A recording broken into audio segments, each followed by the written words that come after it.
Hello, I'm Simon Whistler. You're watching the Today I Found Out YouTube channel, and in the video today we're looking at how dry cleaners clean clothing. And just before we get started, I will say that this video is brought to you by Squarespace. You can go to squarespace.com/brainfood to get 10% off your first order. What happens to clothes after being dropped off at the dry cleaners is a mystery to most. We know that our clothes come back a whole lot cleaner than when we dropped them off, but the big question is, how? And in addition to that, who came up with the bright idea of cleaning clothes without water? Now, the earliest records of professional dry cleaning go all the way back to the ancient Romans. For instance, dry cleaning shops were discovered in the ruins of Pompeii, a Roman city buried by the eruption of Mount Vesuvius in 79 AD. Those cleaners, known as fullers, used a type of clay known as fuller's earth, along with lye and ammonia, derived from urine, in order to remove stains such as dirt and sweat from clothing. That process proved pretty effective for any fabric too delicate for normal washing, or any stains that refused to budge. In fact, the industry was so prominent that there were taxes on collecting urine. Fullers generally used animal urine and would also maintain urine collecting pots at public bathrooms. As for more modern methods, the biggest revolution in dry cleaning came about in the 19th century. Traditionally, Jean-Baptiste Joly of France is generally named the father of modern dry cleaning. Legend has it that in 1825 a careless maid knocked over a lamp and spilled turpentine on a dirty tablecloth. Joly noticed that once the turpentine had dried, the stains that had marred the fabric were gone. He conducted an experiment where he bathed the entire tablecloth in a bathtub filled with turpentine and found that it came clean once it dried. Whether a maid having an accident really had anything to do with it or not, Joly used this method when he opened the often claimed first modern dry cleaning shop, Tinteria Joly Bellin, in Paris. However, a patent for a process called dry scouring was filed in the US Patent Office in 1821, 4 years before Joly's discovery. A man by the name of Thomas Jennings was a clothier and detailer in New York, and soon the first black person to be granted a patent in the United States. Previous to this, it was ruled that slave owners were the rightful owner of any inventions made by their slaves, and they could then patent these inventions under their own names. Jennings, however, was a free man. So while working as a clothier, he, like so many others in his profession, was familiar with the age-old customer complaint that they could not clean their more delicate clothes once they'd become stained because the fabric wouldn't hold up to the traditional washing and scrubbing. Jennings thus began experimenting with different cleaning solutions and processes before discovering the process he named dry scouring. His method was a hit and not only made him extremely wealthy, but allowed him to buy his wife and children out of slavery, as well as fund numerous abolitionist efforts. As for the method he used, well, unfortunately this has been lost to history as his patent was destroyed in a fire in 1836. What we do know is that after Jennings, other dry cleaners during the 19th century used things like turpentine, benzene, kerosene, gasoline, and petrol as solvents in the process of dry cleaning clothes. These solvents had the side effect of making dry cleaning a rather dangerous business.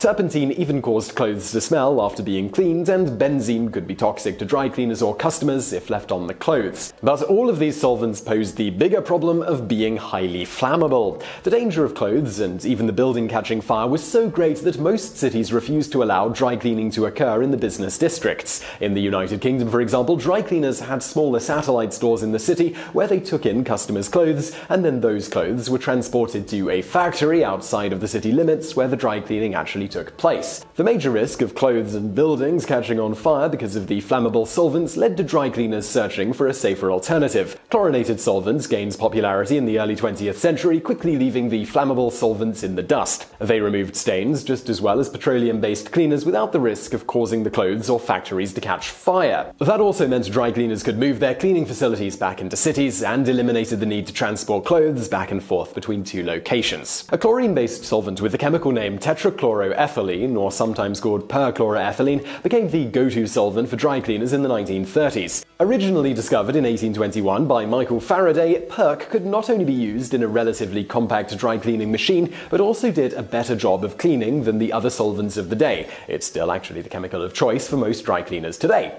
While perc is considered much safer than solvents used by dry cleaners of the past, the Environmental Protection Agency, EPA, in the United States is working to phase the solvent out of the industry. The EPA claims that while wearing clothes treated with perc does not appear to be dangerous, perc can be dangerous if accidentally released into the environment, as it's toxic to plants and animals. Additionally, Additionally, the EPA also notes that sustained exposure to perk, such as by workers in the industry, can cause health issues with the nervous system, including potentially drastically increasing the chances of developing Parkinson's disease. There are also studies done by the EPA that indicate perk may be a carcinogen. The International Agency for Research on Cancer also classifies the chemical as a Group 2A carcinogen, meaning, in their opinion, it's probably carcinogenic. So how exactly is this chemical used to dry clean clothes? So the process of dry cleaning fabric can vary between dry cleaning companies, however the general method is as so. Before placing the clothing item in the machines, workers pre-treat stains by hand, as well as remove any materials that aren't suitable for dry cleaning. For instance, buttons that are made of materials that may dissolve in perk are removed. The machine then works in a similar fashion to a normal in-home washing machine by agitating the garments and adding the solvent as it goes. It cycles the solution through the machine and a filter as the clothing is agitated.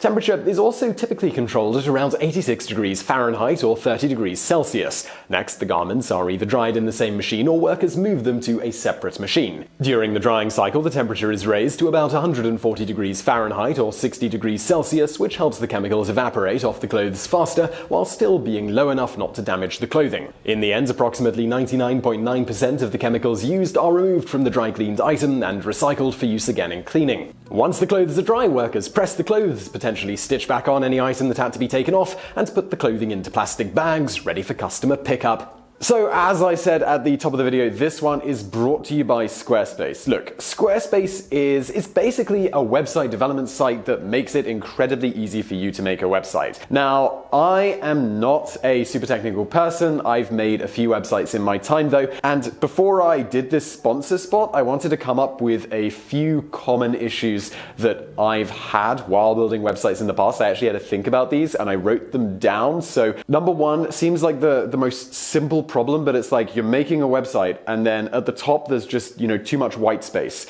And for the life of me, I'm not going to mention what website building tool I was using because that's not how you're supposed to do ads, but I couldn't get rid of that white space at the top, and I actually had to hire someone, because I know nothing about coding, to get rid of that white space. Also, sample sites, they look awesome. Like, I'm browsing through, again, not mentioning the place, and it's like, oh, look at all these beautiful sites. And then I buy one and I put it on my site and it ends up looking like, well, a piece of... And then the third thing was, why do Russian hackers love my site so much? I don't know. People just kept trying to break in.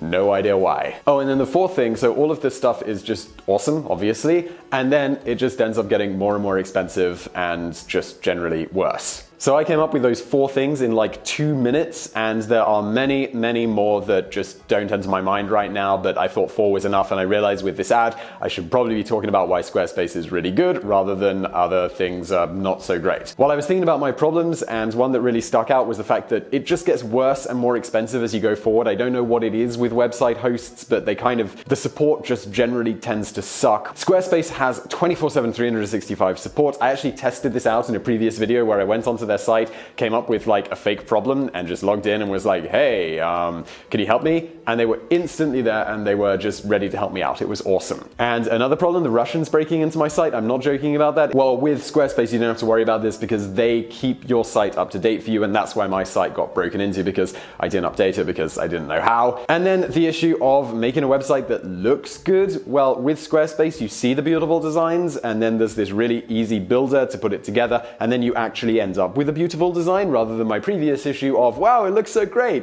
and then I make it and then it sucks. So with Squarespace, I've been through the process and it's ridiculously easy. It's just the best way to make a website. Well, basically, if you need a site for a YouTube channel, for your business, or just for your awesome self, well, you should definitely do it with Squarespace. It's not expensive, and you can get 10% off if you go to squarespace.com/brainfood. Apparently, I've got to spell that out. squarespace.com/BRAINFOOD. I guess if you don't know how to spell brain or food, that can help, but squarespace.com/brainfood. You get 10% off. Look, it's just a better way to do it. Don't look around, just go to that link. It helps us out as well if you follow the link, and just build yourself a website. It's ridiculously easy. Link in the description below, and thanks to Squarespace for sponsoring, and thank you guys for watching.